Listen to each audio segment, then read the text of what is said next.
Welcome to my women's wonderland channel. இன்னைக்கு நம்ம என்ன பார்க்க போறோன்னா, இன்னைக்கும் ஒரு அற்புதமான ஹார்வெஸ்ட் தான் பார்க்க போறோங்க. வாங்க அது என்ன ஹார்வெஸ்ட்னு காட்டுறேன் வாங்க.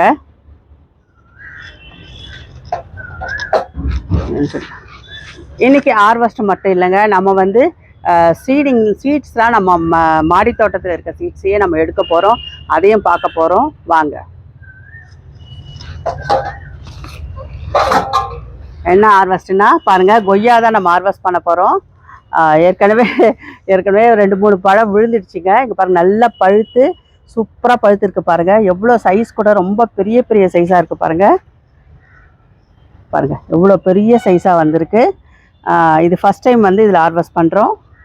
பாருங்கள் சூப்பராக வந்திருக்கு. 2-3 காற்றடிச்சு விழுந்துடுச்சு. இப்போ நம்ம ஹார்வெஸ்ட் பண்ணிடலாம்.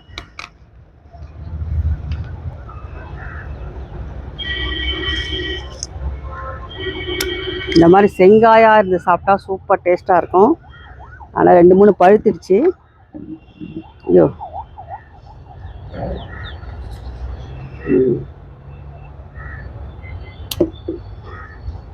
எடுத்துடலாம். வெயிட்டாக இருக்குது, ரொம்ப பெருசாக இருக்குது, வெயிட்டாக இருக்குது. சைஸ் ரொம்ப நல்ல பெரிய சைஸாக வந்திருக்கு. இதை வச்சுட்டு நம்ம பறிப்போம். இதுவும் பாருங்கள் நல்லா பெருசாக இருக்குது பாருங்கள். வச்சோடனே தொட்டவுடனே வந்துடுச்சு. இதே நம்ம பறிச்சிடுவோம் பாருங்கள். இதெல்லாம் இன்னும் காயாக தான் இருக்குது. கொஞ்சம் செங்காயம் வந்தால் பறித்தா தான் நல்லாயிருக்கும். இதெல்லாம் அப்படியே இருக்கட்டும்.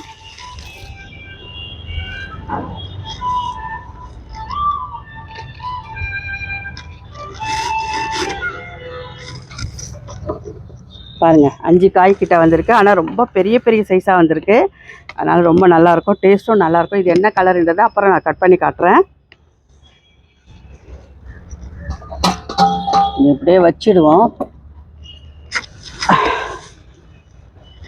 நான் முன்னாடியே உங்களுக்கு சொல்லியிருக்கேன், ஸ்ட்ரைட்டாக அப்படியே நீட்டாக இந்த மாதிரி வந்தால் அதில் வந்து காய்கள் பூக்கள் எதுவுமே வராதுன்னு சொல்லிட்டு, இங்கே நான் கட் பண்ணி விட்ட பிறகு பாருங்கள் கிளைகள் வர ஆரம்பிச்சிருக்கு. இதில் இப்போ பூக்கள் எடுத்து காய்கள் காய்க்கும். இது ஒரு முக்கியமான டிப்ஸுங்க கொய்யா மரத்துக்கு. பாருங்கள் இது கூட ஸ்ட்ரைட்டாக தான் வருது.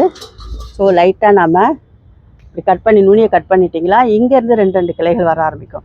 இந்த மாதிரி கிளைகள் வரணும், அப்போ தான் வந்து பூக்கள் எடுக்க ஆரம்பிக்கும். இது கூட பாருங்கள், இதுலேருந்து அப்படியே கிளைகள் வருது. அந்த மாதிரி வரலைனாவே நம்ம இந்த மாதிரி கவாத் பண்ணி விட்டிங்கன்னா சூப்பராக வளரும்.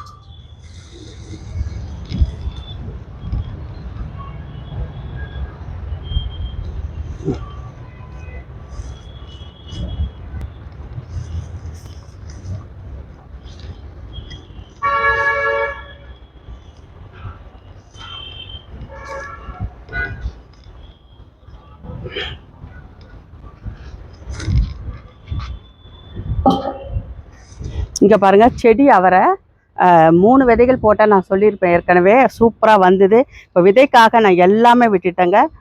இந்த காய் பாருங்கள், இது விதைகள் எடுத்துக்கலாம்.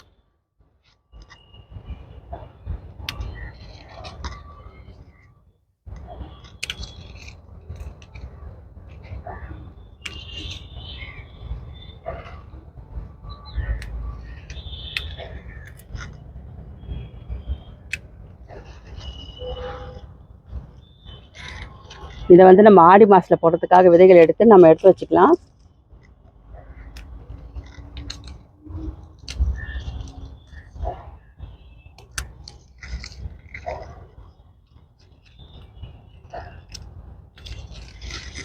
இது வந்து பாருங்கள் சூப்பராக வந்திருக்கு.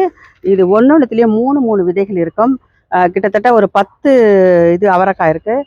இதில் ஒரு 30 விதைகள் இருக்கும். 30 விதைகளும் போட்டிங்கன்னா அட்லீஸ்ட் ஒரு 20 விதையாவது கண்டிப்பாக வளரும். சூப்பராக இருக்குங்க. இது நல்ல ப்ரீடு இது, அதனால தான் விதைக்காக விட்டுருந்தேன். இப்போ இந்த விதையை நம்ம சேகரிச்சாச்சு. அடுத்தது பாருங்கள், நம்ம கீரை விதை தான் சேகரிக்க போகிறோம். இதுக்காக தான் நான் விட்டுருக்கேன் பாருங்கள். தண்டுக்கீரையை அப்படியே விட்டுட்டேன். தண்டுக்கீரை என்னென்னா, அரைக்கீரையை அப்படியே விட்டிங்கன்னா பெருசாச்சுன்னா தண்டுக்கீரைங்க பாருங்கள்.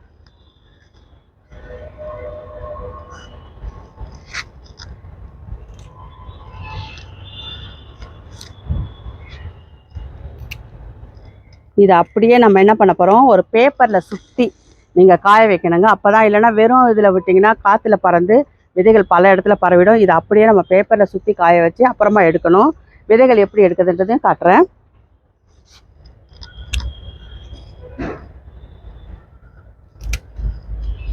கீரை விதையும் நம்ம மாடி தோட்டத்துலேருந்து எடுத்துட்டோம் பாருங்கள்.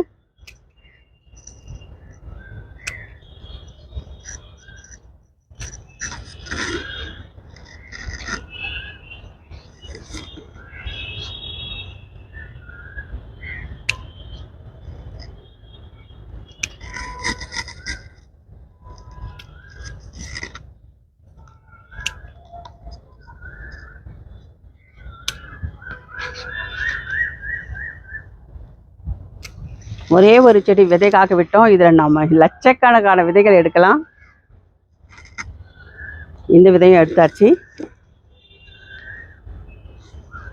அடுத்தது பாருங்க, இது வந்து கனகாம்பரம். இதையும் நம்ம விதை சேகரிச்சுக்கலாங்க. இங்கே பாருங்க, இது எல்லாமே நம்ம ஆடி மாதத்தில் போட போகிறோம். அதனால் இப்போவே விதை சேகரித்து எடுத்து வச்சுக்கலாம்.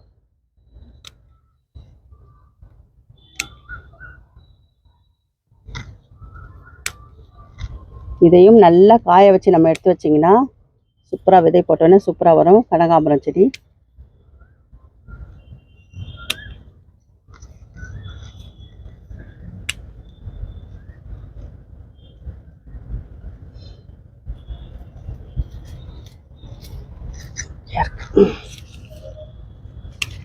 பாருங்க, விதைகள் கிடச்சிருக்கு. இந்த விதைகளையும் போட்டு நாம் புதுசாக செடிகளை உருவாக்கலாம். இதையும் எடுத்து வச்சுக்கலாம்.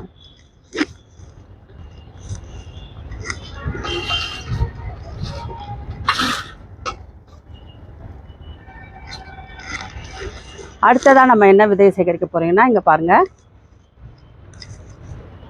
இந்த நீலி அபராஜி தான். இது அடுக்கு ரொம்ப ரொம்ப சூப்பராக இருக்கும் பார்க்குறதுக்கு. அதனால் இப்போ பாருங்கள், இந்த வருஷம்தான் இதில் விதைகளே வர ஆரம்பிச்சிருக்கு. இப்போ தான் அது மெச்சூர் ஆகிருக்கு.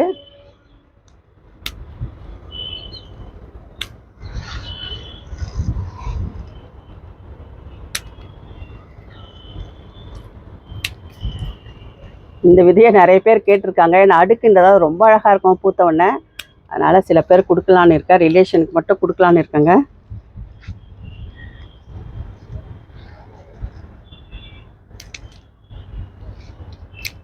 இது நல்லா காஞ்சே இருக்குது. நம்ம அப்படியே விதை பாக்ஸில் போட்டு வச்சிடலாம். பாருங்க, நல்லா காஞ்சிருக்கு. ஆனால் இப்போ எதுவுமே போட போகிறதில்ல. ஆடி மாதம்லாம் போட போகிறோம். உள்ள இருக்கு.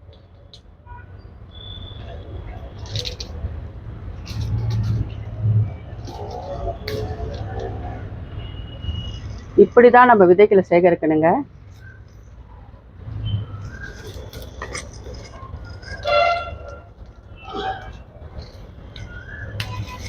இதில் வந்து 1-2 தான் இருக்கும், சிலதில் 1 கூட இருக்கும். எல்லா விதையும் எடுத்தாச்சு. இது பாருங்கள், நீலி அபராஜிதாவோட விதை நல்லா காஞ்சிருக்கு. நாம் இதை காய வைக்கணும்னு அவசியம் இல்லை. பாருங்கள், சூப்பராக விதை கிடச்சிருக்கு.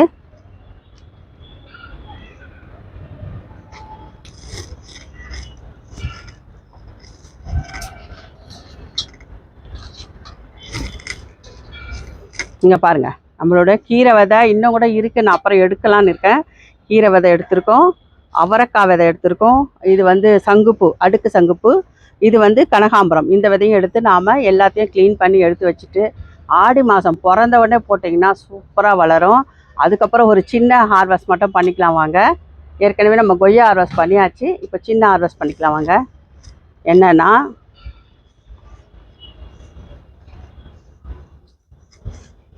இது வந்து இதுங்க புளிச்சக்கீரை. ஆனால் இன்னும் விதைகள் வந்து முத்தலை, காஞ்ச பிறகு தான் எடுக்கணும். அதிலே காயட்டன்னு விட்டுட்டு நம்ம எடுத்திங்கன்னா தான் நல்லா வரும். ஒரு முடிச்சிலேருந்தே ஒரு 10-15 விதைகள் கிடைக்குங்க. அதனால் 1 கிடைச்சா கூட போதும், நிறைய டெவலப் பண்ணிடலாம். இது இப்போ எடுக்க வேணாம், நல்லா காயட்டும். அடுத்ததுங்க பாருங்கள், நாம் வந்து கொஞ்சம் மருதாணி கொஞ்சம் எடுத்துப்போம் எண்ணெய் பண்ணுறதுக்காக.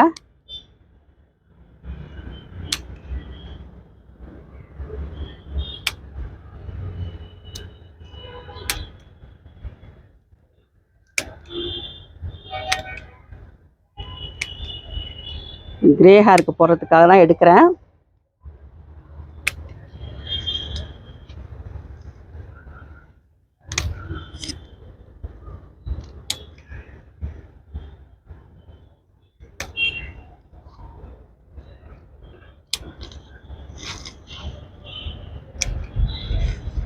இந்த மருதாணி பற்றி பல சுவாரஸ்யமான விஷயங்கள் இருக்குங்க.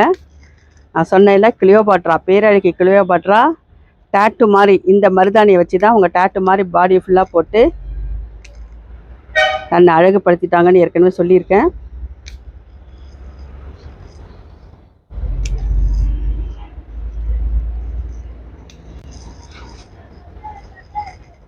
நல்லா கட் பண்ணி விட்டிங்கன்னா, இப்போ சம்மர் தான் இருந்தாலும் மறுபடியும் நல்லா துளுத்து வந்துடுங்க. கொஞ்சம் நம்ம எரு போட்டுட்டு அதுக்கப்புறம் தண்ணி ஊற்றுனீங்கன்னா நல்லா துளுத்து வந்துடும்.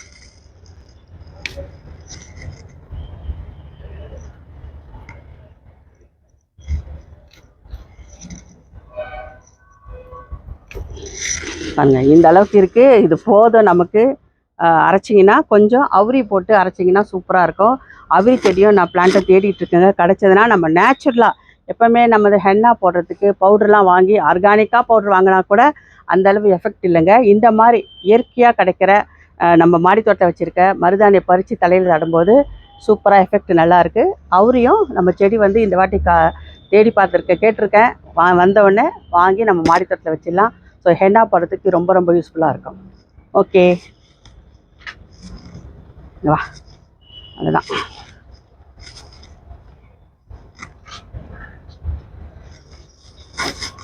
கொய்யா கட்டுன்னு வந்துட்டுமா? அங்கே போயிடலாம், அங்கே சொல்லிடலாம். கொய்யா பறிச்சாச்சு நான்.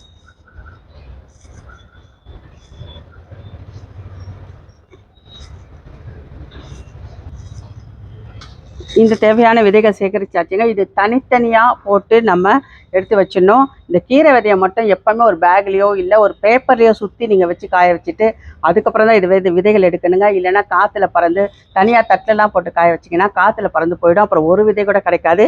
இது எல்லாம் ஆல்ரெடி இதெல்லாம் வந்து நல்லா காஞ்சிருக்கு. இதை அப்படியே எடுத்து நம்ம வச்சுக்கலாம். பாருங்கள்,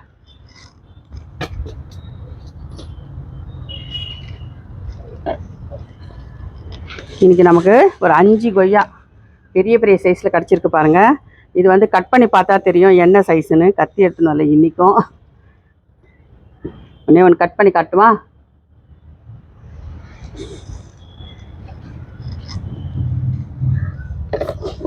நல்லா பழுத்திருக்கு. இன்றைக்கும் சிசர் வச்சு தான் கட் பண்ணுறேன். இது நல்லா பழுத்திருக்கிறதால ஈஸியாக வருது கட் பண்ணுறதுக்கு. உள்ள என்ன கலர் இருக்கு பார்க்கலாம்.